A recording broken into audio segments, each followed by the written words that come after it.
নমস্কার বন্ধুরা, সবাই তোমরা কেমন আছো? আশা করি ভালো আছো। আজকে আমি কাঁচা কলা আলু দিয়ে রুই মাছ পাতলা ঝোল করব। কাঁচা কলা আলু লম্বা লম্বা করে কেটে নিয়েছি। এদিকে মাছ ভাজা বসিয়ে দিয়েছি। মাছ আমি হালকা করে ভেজে নিয়ে নিলাম। সব মাছ ভাজা হয়ে গেছে। ওই তেলের মধ্যে দিয়ে দিলাম আলু একটু ভেজে নিয়ে দিয়ে দিলাম কাঁচা কলা, দিয়ে হলুদ গুঁড়ো দিয়ে নেড়ে চেড়ে দিয়ে দিলাম পরিমাণ মতো জল একটু বেশি করে দিয়ে দিব, পাতলা ঝোল করব। দিয়ে দিলাম স্বাদ মতো লবণ, দিয়ে ঢেকে রাখলাম। কিছুক্ষণ পর আলু কাঁচা কলা ভালো করে সেদ্ধ হয়ে গেছে। দিয়ে দিলাম সর্ষে বাটা, দিয়ে বেশিক্ষণ জাল দেব না, 2-1 বার ফুটিয়ে নামিয়ে নিলাম।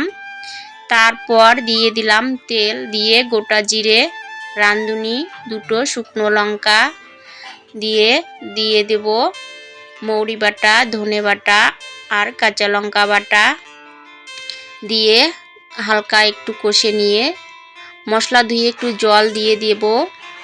তারপর হলুদ গুঁড়ো দিয়ে দিলাম, দিয়ে তারপর ঝোল সমেত কাঁচা কলা আলু ঢেলে দিয়ে দিলাম। দিয়ে বেশিক্ষণ জাল দেব না, 2-1 বার ফুটিয়ে ভেজে রাখা মাছ দিয়ে দিলাম। দিয়ে 2-1 বার ফুটিয়ে নামিয়ে নেব। সবজির কালার আসেনি, আমি কাঁচা লঙ্কা বাটা দিয়েছি, ঢেলে নিয়ে নিলাম। তো বন্ধুরা, আমি খেতে বসলাম। কাঁচা কলা রুই মাছ দিয়ে পাতলা ঝোল, কচুরলতা আর মাছের ডিমের বড়া, আর নিয়েছি লেবু। পাতলা ঝোল দিয়ে খেতে দারুণ লাগে।